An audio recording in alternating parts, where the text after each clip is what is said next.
Hello and welcome to the Sisters for Fitness Wellness Show. I'm Stephanie Gaines-Bryant. We're closing out the year with a special guest, Pastor Stephen Tillett. He's author of the book, Stop Falling for the Okeydoke. And I'm going to read the rest of the title of the book from your shirt, How the Lie of Race Continues to Undermine Our Country. Yes. Welcome. Thank you. Good to be here again.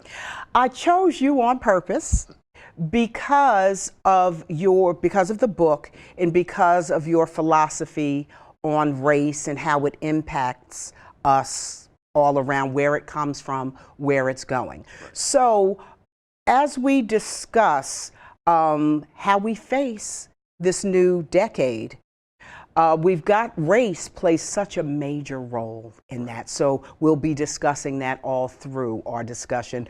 As we talk about the top stories of not just the year, but of the decade. The top story is the impeachment of Donald Trump as president. It's one of a handful of times in the history of this nation that this has happened. So how do we go from 2010, President Obama, hope and change, to the impeachment of Donald Trump? What happened? Well, I think if there were one word I would use to go from hope or optimism from the Obama era, the word now would probably be despair. That there's just a lot of despair, I would say, in a majority of Americans who, for those who just have not tuned out altogether, because sometimes the circus is too much to bear and I've watched more ESPN in the last 2 years than I had in the previous 20 or 30 years, just because I can't, and I like to watch the news and keep up and cable and commentary and whatnot, and it's just been too painful. Unfortunately, the election of Donald Trump by the Electoral College, or perhaps I should say the selection of Donald Trump by the Electoral College, represents a pushback to the Obama era, as that people thought, well, this has just gone too far. I never imagined a time when there would be a brown person in the White House. When in fact, it was not just brown people that got him there. There were a whole lot of white people that voted for him too, because we were looking for a new era, a new beginning. And if you think about the previous decade, what is the main thing that marked that? Obviously 9/11, but then after that, the wars that have ensued. Stephanie, we've been at war for, 16 years now. As I'm retired military, I remember when we invaded a country that didn't attack us, Iraq, in 2003, based on false information. And as a result of that, we've been in Iraq, in Afghanistan ever since. That's longer than World War I, World War II, the Korean War combined. And we're still there with no sign of leaving. The other challenge as a result of being there is that it has hampered anything else we might be able to do to lift our own country up, because we're expending so many resources over there. And so that hovers over every decade. It hovered over the first decade of the 2000s, of the 21st century, hovered over the second decade, and now here we are going into 2020, and it's still there. We're also seeing a change in how the world views us, right. How the world sees us as a result of who is in office right now. And whoever takes over office, whether it be now or whether it be in the next several years, we're going to have a lot of work to do to get back to where we were. We're seeing a lot of things that we never thought possible. The relationship with Russia, right, in a way that we have never seen before. I think Ronald Reagan is probably turning over in his grave. So. Yeah. Reagan, Nixon. Exactly, exactly. And how Russia played a role in our elections. Right. And how is that? I mean, we know that things like that go on, but that they had such an impact on where we are today. Right, right. I think they played into our worst fears. It's like, okay, well, where's the fault line in the United States? That color thing, that America's original sin of slavery. Let's play into that. And so that combined with, as we were talking off air about how white evangelicals see the world, and perhaps the difference between how white evangelicals and black evangelicals do. And I think for black evangelicals, it is largely a spiritual identity. For white evangelicals, I think it is inextricably bound with the color of their skin. And so whatever insecurities they're feeling as a result of the fact that they will become a numerical minority somewhere in the 2040s, has concerned them enough that they co-sign to everything that the occupant of the White House has done, from caging children, separating them from their parents at the border. And then it's interesting to me, you'll always have people say, well, my parents would never have done that. We obeyed the law. We came in through Ellis Island and et cetera. And it's like, okay, but that's because there was a body of water separating your great-grandparents or your grandparents from this country. If they'd been able to walk across the Canadian border and come south, or the Mexican border and come north to escape crime or famine or whatever, they would have done it. And the second thing is, there is never a reason to treat people as inhumanely as we've treated those people. It is as if a certain section has decided that they're something less than human. Right. So that gives you a license to treat them like animals, to snatch a child away from his or her mother, right, to not give people basic necessities like toothpaste and soap, to treat people like animals. Somewhere in your mind, you have decided that they're not quite as human as you are. Right, or that they're not human at all. And this, Stephanie, we know is not anything new. It's not a new dynamic in the United States, unfortunately.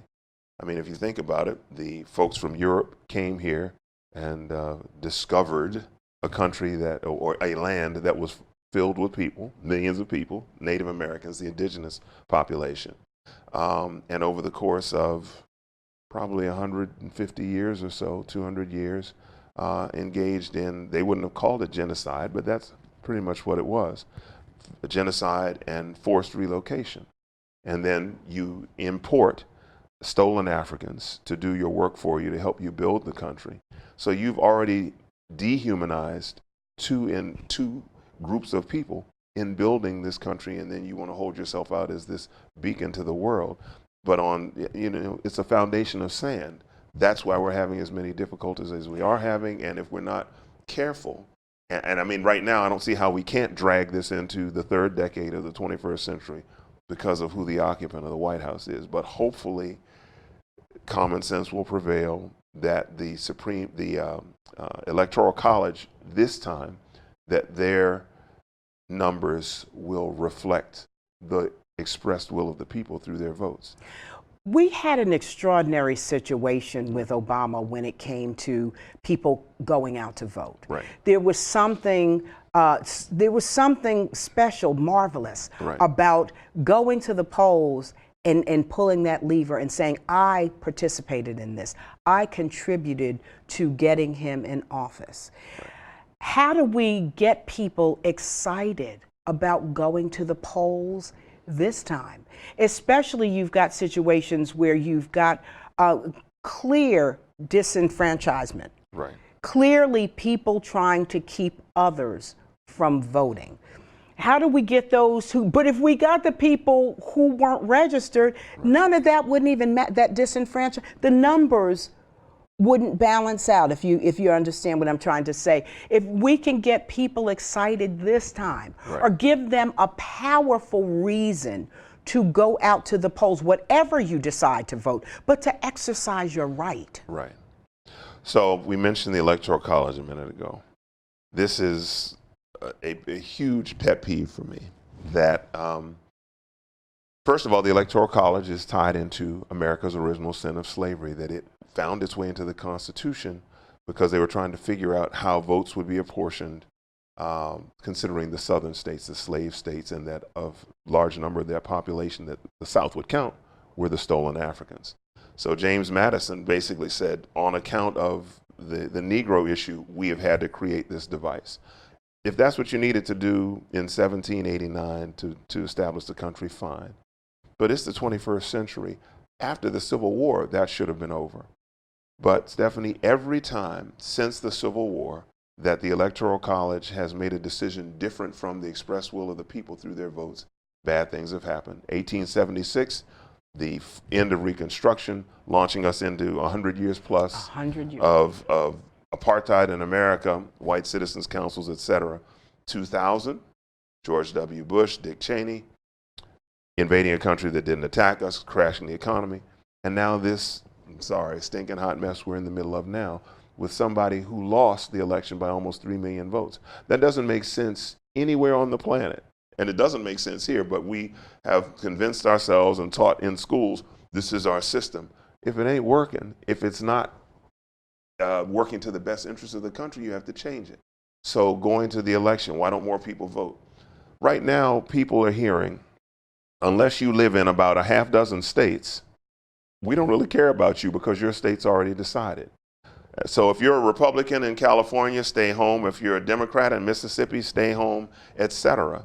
And it needs to be one person, one vote, period, so that the tally of the express will of the people matters. Because if that does not happen, the occupant of the White House will not enjoy the support, the endorsement, if you will, of the people, because they didn't get either the plurality or majority of the votes. And it matters. And as we can see, Donald Trump came into office, George Bush came into office, deprived of that moral authority, that extra something connection to the people, because they didn't have their votes, and it matters.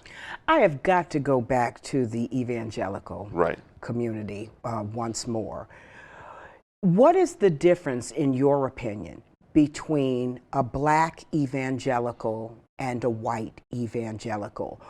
Do you see that white evangelicals are more political, meaning as long as we're getting judges, as long as things are going in a particular way, we can kind of overlook what else is going on? We will overlook the sins that are being committed in plain sight. The difference between the two communities, as I say, the African American evangelicals, it is largely a spiritual designation. For white evangelicals, I would say it is co-equal designation between the color of their skin and a spiritual designation, which then brings us into the whole fear thing, that they're concerned about the numbers changing, they're going to be a numerical minority, etc., in this country of stolen land and stolen people. And that leads them to make poor decisions that are not in their own self-interest. For instance, you mentioned the judge piece. And Mitch McConnell was a roadblock to President Obama exercising his right as the person who received the two highest vote totals in presidential election history. 70 million in 2008, 66 million in 2012. Those are still the two highest totals. And it's like, well, we need to wait till the next election. No. 136 million people said they wanted this man to have this power to make these decisions. And you, one guy from Kentucky, with your cohort in the Senate, are deciding we're going to invalidate that.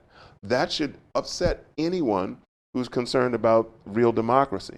So as a result, you have people who are laser focused on judges, laser focused on for many of them, the abortion issue or Yes. conservative values. Well, you know, Stephanie, there's a Catholic nun who said, you people who call yourselves pro-life, you should really call yourselves pro-birth, because all you really care about is that whatever is cooking in the womb, whatever was conceived in the womb, is born.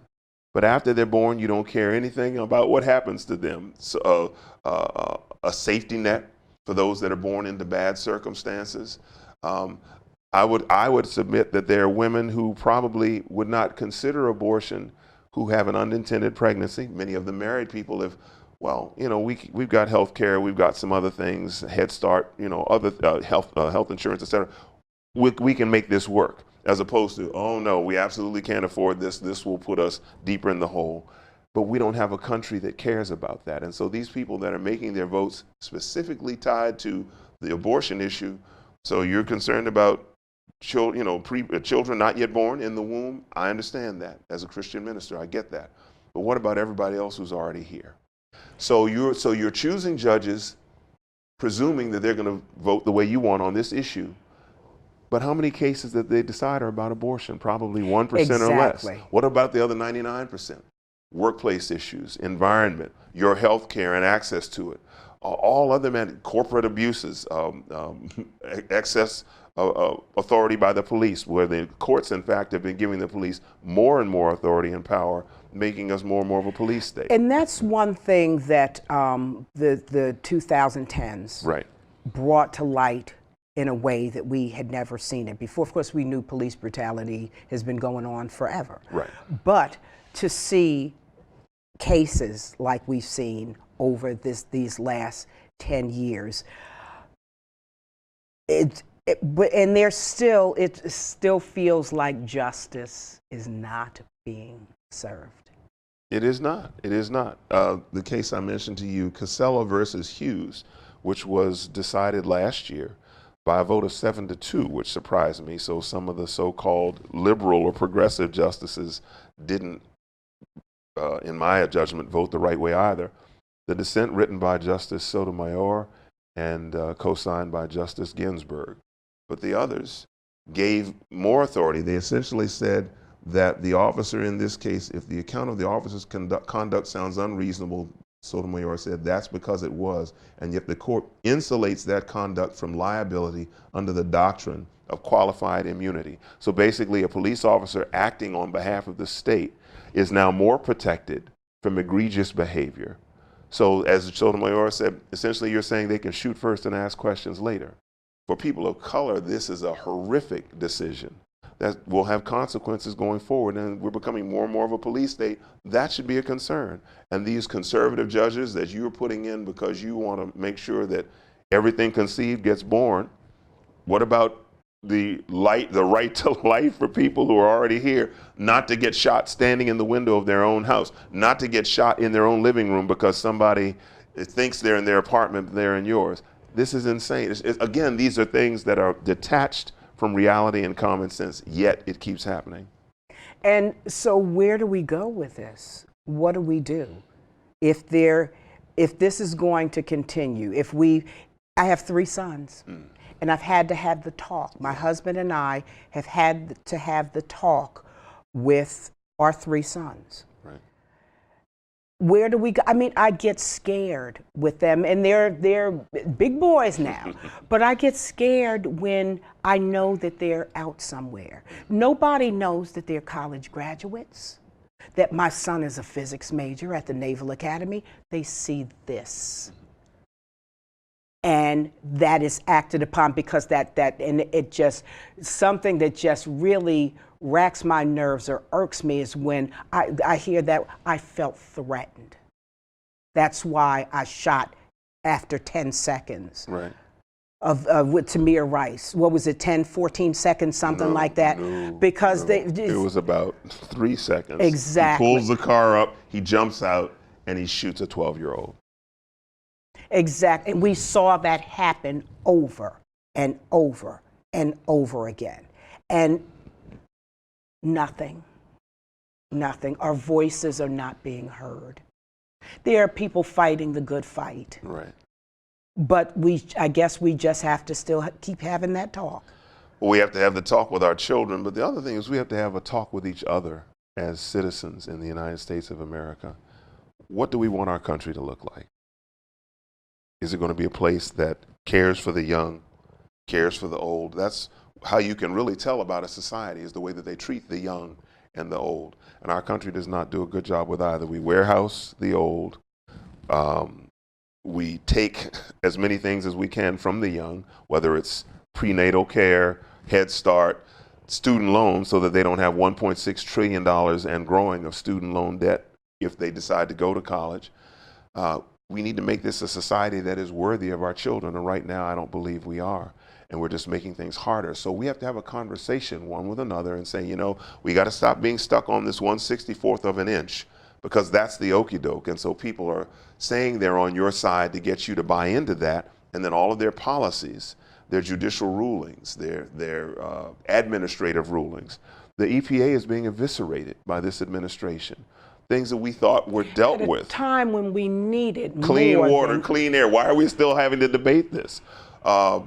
Global warming. Most scientists say there is global climate change going on, but those that are on the payroll of corporations that contribute to it say there isn't. And then you have the alternative narrative. And I'm doing a master's class right now with Neil deGrasse Tyson. Yes. And he's talking about objective truth. Do you know that is one of the questions I want to make sure I ask you before the end of the show. Truth is no longer truth. Do you think there's been an end to truth? Because truth now is whatever you can manipulate it to be, whatever you can get people to believe. But there used to be a time when you could make up your own argument, but you can't make up facts. We are making up, facts are being made up. Well, it's called disinformation because they're not facts. The late Senator Daniel Patrick Moynihan said, straight on, he said, you have the right to your own opinion, but you don't have the right to your own facts. But then you have somebody like Kellyanne Conway in the Occupants Administration, or misadministration I call it, who says something about alternative truth. There is no such thing as alternative truth. Either something is true or it isn't. Everything else is opinion or conjecture or rumor. And we have gotten away from that to the point where people believe anything that makes them feel comfortable, that satisfies their yearning, that meets their prejudices, those kinds of things. And it is killing this country. People think, well, we'll survive. We can keep on being here. How many former empires do we just read about in history books that no longer exist? Nobody talks about the Ottoman Empire anymore, the Roman Empire, unless you're looking at ancient history or you're reading the Bible. They're all, the sun never sits on the United Kingdom. At this point, the United Kingdom still has as much authority as they have because they're connected to the United States. But of course, right now, we're a client state of Russia, so where's that going to end? So how do we teach our children about truth when we hear about people saying it's alternative facts? How do you teach your child to tell the truth, to be truthful, and not manipulate to whatever satisfies you at that particular point in time? Well, as you said that, it took me somewhere that we weren't going to talk about, but I'll just mention it quickly. The schools, the public schools especially, but not just the public schools, that they're obsessed with testing. Okay? That's one of my pet peeves. Right. So they're teaching to the test and injuring the type of education that brings about creative thinking. Okay?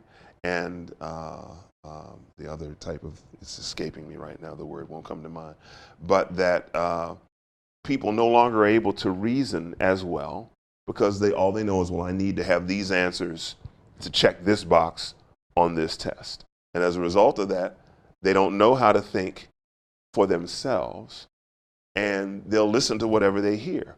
They don't know how to do research, how to look at sources when you go online. So we have the Google, which is, a great instrument to use, but do you check several sources and look at who the sources are for the information before you begin to parrot it?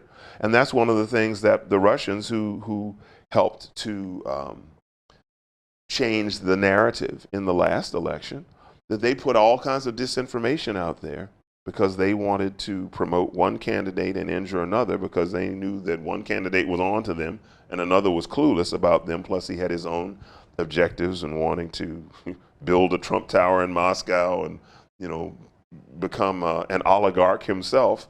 But people did not know how to look through the bull and get to the truth. And part of it's definitely is laziness. We're too lazy. We'll just accept whatever we hear a talking head say on TV or on the radio or some meme or whatever we read on the computer, on Facebook, Twitter, whatever, and that satisfies us. And we're going to die. This country will wither and collapse for laziness and lack of a willingness to engage each other as fellow citizens and to do the hard work to know what the issues are so you can vote in your own interest, even if it means you're voting in tandem with people that don't look like you. Well, or do you think it's more tribalism? You only want to hear what your tribe is saying. Critical thinking, that's what I couldn't come up with. But tribalism, I'm sorry. You don't want to hear what the other side has to. And I've been doing this practice for 30 years where I listen to people I disagree with because I want to hear what you're talking about. Yeah. I want to hear what you're saying about folks. So that because when you're unaware, when you live in a bubble and you don't see anything else and you don't know anything else, how do you develop critical thinking? You can't. If you live in a bubble and refuse to even consider the possibility that somebody else might have a point, where do you go from there? I remember I was participating in an exercise with some of the senior leadership in the Anne Arundel County Public Schools some years ago. And I asked them, how many of you all are married? And a good number of them raised their hands. And I say, how many of you are right all the time in your engagement with your spouse? And people laughed, but nobody put their hand up because they know that's not true. But yet in discussions in the political arena, in the social arena, we have people who have convinced themselves that they're correct all the time, that somebody else is wrong all the time. Nobody's wrong 100% of the time. Not even the occupant. He's gotten a couple of things right. The criminal justice reform was a step in the right direction. Okay? Even the old folks say this. Even a broke clock is right twice a day. That's correct. Yes. But you have people who can't even imagine that. So as a result, I disagree with you because you're a woman and I'm a man and I'm a misogynist, or because you're brown and I'm white, and so therefore you're less than human. Therefore, I'm right, you're wrong all the time. Where do you go from there? People have to begin to look to their own self-interest. Understand that your self-interest, as Dr. King would say, is inextricably bound with the interests of others, and then find out, okay, what do we need to do now to meet those interests so that everyone is properly served by this government, and for the people that don't serve us, vote them out. And stop allowing this gerrymandering and voter suppression because it's being done right now by people who you think you agree with. Well, Pastor, when eventually it's going to come back around and probably get you. Pastor Tillett, I'd like to invite you to continue this discussion for another 30 minutes. So what we're going to do is we're going to come back if you agree, and we will finish discussing. I want to get into how young people, they don't even look at media the way we looked at media. Right. Okay? Sure. You're watching the Sisters4Fitness Wellness Show. I'm Stephanie Gaines-Bryant. Our guest today is Pastor Stephen Tillett, author of the book, Stop Falling for the Okeydoke, How the Lie of Race Continues to Undermine Our Country.